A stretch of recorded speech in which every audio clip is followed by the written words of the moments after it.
Today I'd like to do a video on my turntable, my main turntable.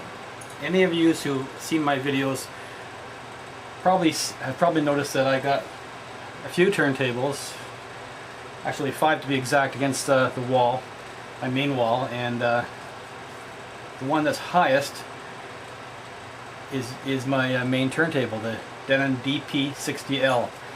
So I've been wanting to do this video for a while. Basically I just wanted to kind of show off this turntable and really talk about features and specifications and why I love this turntable so much. So first off, before I bought it, and I did buy it on eBay, got caught in a bidding war, paid a little bit more than what I wanted to. These turntables 4 years ago anyway were going for between $400 and $700. This one was advertised in mint shape, and I got into a bit of a bidding war with somebody, and I ended up paying $720 for it. I only wanted to go to $500, but my wife actually, surprisingly enough, was siding with me on this, and she said, "Go for it, go for it." So we bid on it, and we got it for $720. And I must say that I don't regret one penny that I spent on it. It's just a fantastic turntable all the way around, and I really wanted to kind of show you why I think it's, you know, why I like it so much. So here we go. First off, before I even bidded on this, I had investigated it quite thoroughly as to specifications and features and stuff like that, and it's amazing some of the things that, or some of the specs that this turntable has. You can compare it with some newer turntables today that you might spend, you know, upwards of $1,000 for, and this one, you know, its specifications are still much better. So anyway, here we go. First off, I wanted to point out that I've always been attracted to a wood case like this. Any stereo component that's got wood in it, or wood grain, or veneer, that's just the kind of look I like to go for. So it's got a really nice shiny base. I guess you would call that a rosewood color. Also, this turntable is very heavy, and if you watched Octavio's video a week or so ago, he was demonstrating how to make your turntable heavier, because it is important, because it adds stability and it helps to keep vibration away from your cartridge. So the heavier your unit is, the less likely it's going to cause a vibration problem.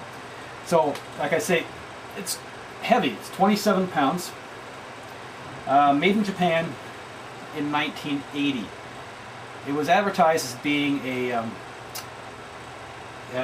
mint condition, and sure enough it was. It even still had the original box and the packaging. That's the way it came to me. It came to me just like a brand new turntable, basically. So when I opened it up, it was just like, wow, I just bought this from the store and it's brand new, and it really did look mint when I got it, and it still looks mint. I've had it now for about 4 years. I guess the first thing I'll talk about is like the quality. Again, like the quality is just amazing. I think to build this today and sell it on the market, I don't think anybody could do it like a manufacturer. So it would just be way too expensive for the typical consumer to afford something like this. It's just I'm not sure exactly what they went for back in the day. I think it was probably around $700 in 1980, which was an awful lot of money. It's still appreciating in price.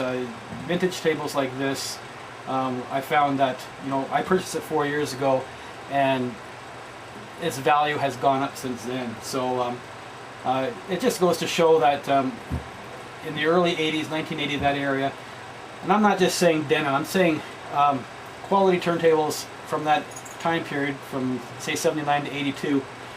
If you're buying a Denon or a Pioneer or Sony or whatever, they're more closer to the top line turntables, were extremely well built. So I'm going to take this platter off first. Well, I guess I'll talk about the drive system first and the platter. And basically, okay, it's just a solid piece of aluminum. I'm not sure of its exact weight. It's probably around 4 pounds. And when you flip it over, you can see you've got your strobe there. There's like a little mirror, and you get the strobe pattern appearing in here. Now this turntable, it is a quartz lock turntable, and it's not just quartz lock. It's also got a servo, a Denon's own servo speed detection system. What that is on the inside of the platter, there's an actual magnetic strip on this inner rim, and it has all these magnetic pulses encoded into that strip. And magnetic pulses are read by this very small sensor right here. And it's very important that that sensor doesn't become dirty, and it's also very important that no grease or film gets on the inside here. If this was to be scratched, it could actually be detrimental to the speed accuracy of the system. And speaking of which, the speed accuracy of this is just totally amazing. It maintains an accurate speed. I don't have the original manual, but I printed one online on the Vinyl Engine website a ways back. And speed control system says okay, now I can't find it. Okay, speed deviation less than 0.002%, and that's just phenomenal. Like basically there is no speed deviation whatsoever. The speed is completely locked on. Also, the wow and flutter, and for those of you who aren't familiar with wow and flutter, what that means is it's what you hear audibly in terms of increase and decrease in pitch, which means your speed is not constant. It may speed up slightly, it may slow down slightly, and it can be audible if your wow and flutter is too high in say classical passages where you have lots of high producing instruments like violins, that sort of thing, where you can actually notice how the sound is going in, you know, kind of higher and lower kind of thing. And with this turntable, again, like it's the wow and flutter is extremely low. It's 0.015, and you know, just looking on, you know, I am a vintage audio snob. You know, if I had a lot of money to buy a new turntable, I would probably look vintage first before buying a new one. You know, I've checked some turntables online, up to $1,200. Anyway, I really didn't explore it too much. I checked a couple of manufacturers, and they don't come anywhere close to those specifications. So, you know, if you're looking for a turntable, those are two specifications you really should be looking at. You know, and I know, like, there's one company out there called Rega, and try to find any specifications on their stuff. You can't. They don't publish any of it, which, and that kind of sends a signal to me, well, you know, why? Are they trying to hide something or what? I don't know, but specifications are the very first thing you need to look at when buying a turntable. And you should go from store to store to store, and you can't go to store to store to store like you did in the 80s, because actually there was stores out there. You could go store to store to store in any city, but now most stuff is online. And you know, back in the day when you were buying something like this, say brand new, and let's say it's not even this. Let's say you got $250 in your pocket, and you want to buy a turntable. And I remember, you know, being in that situation, and what you do is you go from store to store, and you would get their color pamphlets. They have little brochures on the turntable you'd be looking at. And the very first thing you look at is you flip to the specifications, and you're looking for, with a turntable, there's three very important ones. The one is the speed deviation, which I just mentioned, and the wow and flutter. And the other one is signal to noise ratio. And that one works a little in the opposite direction of the other two. Because with signal to noise ratio, you want that number as high as possible. With this one here, it's 76 decibels. And that's 76 in favor of signal compared to noise. So that's the ratio. Many of the ones I've been looking at brand new online are like 68 or 64, and you know, these turntables are running up $900 to $1,000. So again, I just, you know, the quality of this and the actual specifications are just, you know, even compared to today, you'd think that today, you know, there would be some advancement, because this is something that's very old. It's been around for a long time. This is 32 years old, and really, in my mind anyway, it's just my opinion, the workings of a turntable, with the possible exception of the Tonearm, because I do understand, and I've heard, although I really haven't had a chance to experiment, that Tonearm quality has improved, but it seems like every other aspect of the turntable hasn't improved one little bit. And again, I really think it has to do with manufacturers. They want to use as less materials as possible to make it as cheaply as possible, but at the same time get a good price for it too. So anyway, I'm going to get back to what I was talking about with the platter. So this platter, like I said, extremely accurate. The motor on this thing, this is a direct drive. The motor on Denon turntables is huge, and as far as drive systems go, there's direct drive, and of course there's belt drive. I'm not going to get into an argument about which one is better, because you know, you can argue both ways. The real audiophile turntables, I wouldn't really consider this a top-line audiophile, maybe an entry-level audiophile turntable, but the most top-line audiophile turntables are belt drive, and the belt's actually on the outside of the platter with an external motor. This one is direct drive, and it's Denon and Techniques really are the only two companies in the 80s who really knew how to do direct drive right. And you know, the motor is it's got lots of torque. The startup time is very quick, and also it's got automatic braking as well, which I'll kind of show you. Not automatic, I mean electronic braking. So if you start the platter up, okay, you see how fast it gets to speed. It takes less than a second to get to its proper speed.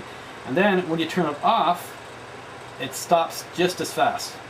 Or not, almost just as fast. You can see that it doesn't keep spinning. And what's great about that is if you're in the process of playing one record, you want to put another one on right away after the one that's finished, you don't have to wait for the thing to stop spinning or put your hand on it to stop it from spinning to take the record off. It does it for you, and it's very quick. So that's another great feature about the DP60L. Also, I guess now I'm going to talk about the Tonearm a bit. The Tonearm that I have on here right now is a straight Tonearm, and this particular model of Denon, brand new out of the box, came with two Tonearms, or two Tonearm tubes. Many of the ones that you'll find on eBay today, it'll only offer the one or the other, because at some point in time the other Tonearm tube got lost. But it's great having the two, and the reason why is this Tonearm tube is very lightweight, and it accepts most of today's modern day cartridges that are high compliance cartridges. And high compliance basically are very light tracking cartridges, and they work best with a light Tonearm. Then there's the old school Denon 103 cartridge, which has been around for many years, but a lot of audiophiles still swear by it. And that particular cartridge works best on a slightly heavier Tonearm, and my S-shaped Tonearm fits that bill just right. So basically, you can swap these Tonearms out, which is great, because now you can experiment with different types of cartridges, different types of you know, because they do work differently with different types of music.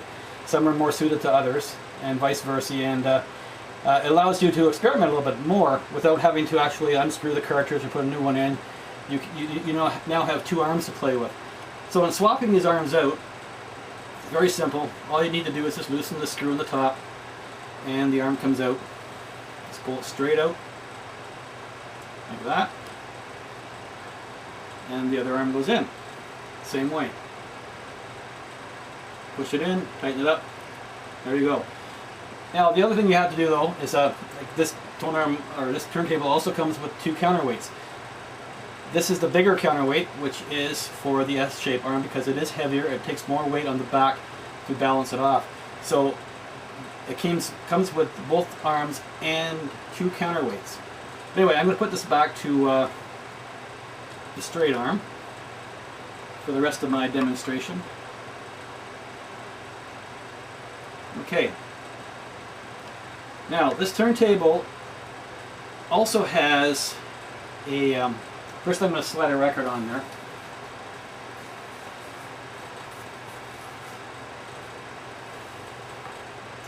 Okay, it also has a standard features of balancing your what do you call it? Your tracking force adjustment is the knob on the back, of course, and then your anti-skate is this one.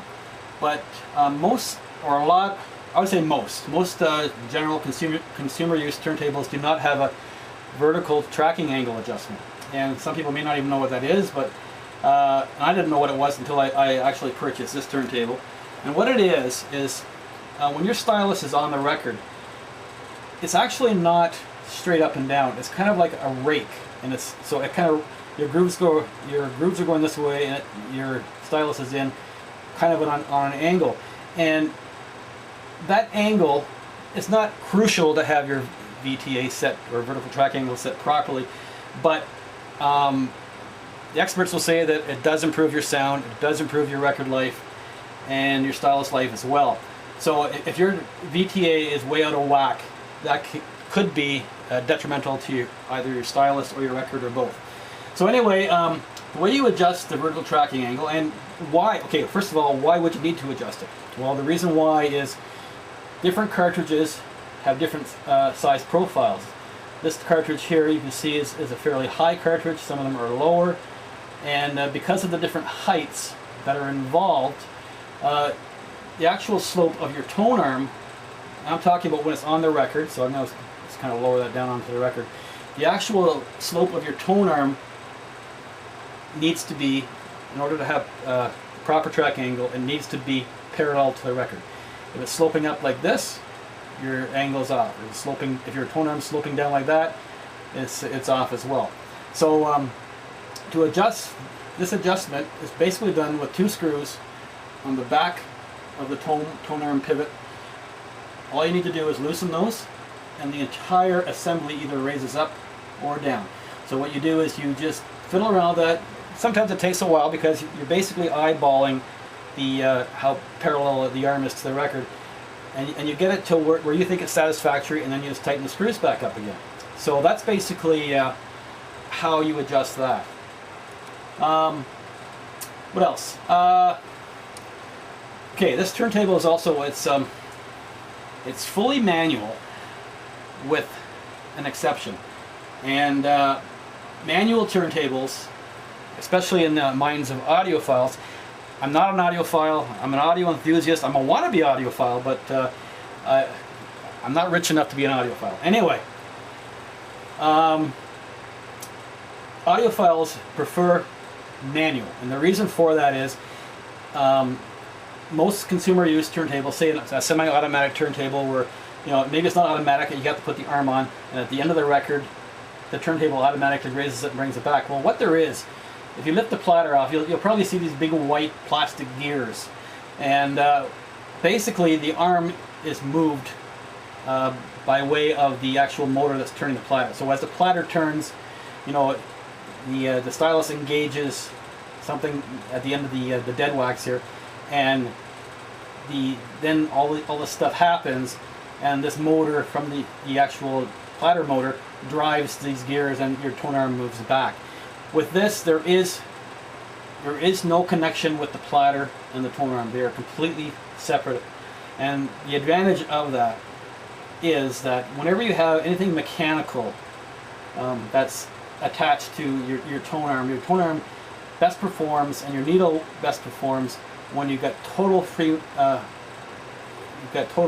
movement, no obstruction whatsoever. And what happens with some of these semi-automatic turntables is, the movement's pretty free, but when you get to the end, just as it hits that Lido groove and starts to go in, what happens is it triggers in order for that to go in and trigger the system to shut off. The tone arm, or the stylus, actually has to drag the tone arm to here, and there is sometimes undue. It's not as free moving in here because it's trying to push this switch that's underneath to activate the arm to lift up and come back. So that's why I'm not really keen on semi-automatic turntables, or automatic ones for that matter. I do have a couple, but the reason why I prefer the manual is because there is no interaction. There's complete freedom of movement, and I'm going to show you the exception though, and that this turntable does not return the arm. However, it does have the convenience of it. It'll lift at the end, and the platter will turn off. Now this lifting motion is done by a separate motor in the tone arm, but there is no actual mechanical interaction, because what triggers the arm to lift up is actually a sensor that's built into the system. It's like an infrared sensor that when the tone arm is in a certain position, it clicks past the sensor. Like there's no contact, no friction, no mechanical involvement whatsoever, and then the arm lifts up by itself. And at the same time, after the arm is lifted, it switches off the platter. So I'll kind of show you how that works. So we'll get it here. Oh, there. See, it lifts up. Platter stops. You can see the platter stops very quickly too, because like I said, it has electronic braking. So this is a great feature to have for a manual turntable, because how many times do you go downstairs or go to your listening room and you put on a nice record and you're really getting into it, but you fall asleep on the couch? Well, you don't want that thing spinning in your Lido groove for hours while you're sleeping. So that's kind of like a great safety thing to protect your styles, protect your record. It just lifts up and shuts off. Then you have to manually move it over like that. Okay, I'm going to just quickly demonstrate how the turntable works. It is very simple. In this particular model is very easy to operate. All you need to do is make sure your power is on, of course. You move your tone arm to your groove. Now, what you can do is you can just start playing right away. All you got to do is press the 33 1/3 button, and the arm drops, the platter starts. However, if you want to clean your record first, you use the lifter button, lift your arm up, and the record still spins. So now you can take your anti-static brush, get off any loose dust that's kicking around there, and then hit your lifter button again. So the lifter button gets used quite a bit, especially if you want to switch the tracks around or whatever. All you got to do to move to another part of the record is just lift it up, push your tone arm over, and drop it down. And as you can see, it drops down really nice and slow. A little bit of U2 there. Very, very smooth operation. The motor in this thing is dead silent. There's absolutely no hum. There's no sound coming from it whatsoever. I've put my ear right to the thing with nothing else happening in the room. I can't hear anything in there. It is so quiet, and that will also help your sound as well too, because some turntables, especially in quiet passages, if you have it turned up quite a bit, you can hear a hum coming through your stylus, and that's your actual motor that's kind of vibrating through your plastic, your vinyl record. So anyway, that's my Denon DP60L, and again, for anybody who's considering getting a new turntable, like I said, I prefer vintage. I will always buy vintage. I personally think that you're going to get more features and more bang for your buck. But then again, make sure you're buying from somebody who's reputable. You don't want to buy something that somebody doesn't know anything about it. You want to buy somebody from a turntable expert, and who knows what they're talking about. If you're worried about something like this wearing out, with this one here, it's going to be around long after I'm gone for sure. It's 32 years old now. If it's looked after, it's going to last another 32, another 40, 50 years. Like they just made things that much better back then compared to today. in my opinion, okay? There'll be other opinions out there, and I'm sure I may get some flack from some people, but my opinion, vintage. You know, if you are going to buy a new turntable, like I said, like if you do want to buy a brand new one, make sure you do some shopping around. Check specifications. Specifications mean, in my mind, mean everything. Make sure you're getting the product that you want. You know, don't buy it because you like the way it looks, or because you know, it's or just because it's new. Like, new doesn't necessarily mean that it's better. In my mind, it's not. But anyway, that's another story, and that's another argument, which I don't really want to get into. So anyway, I hope you enjoyed the video on my Denon, and I'll talk to you guys soon. Take care.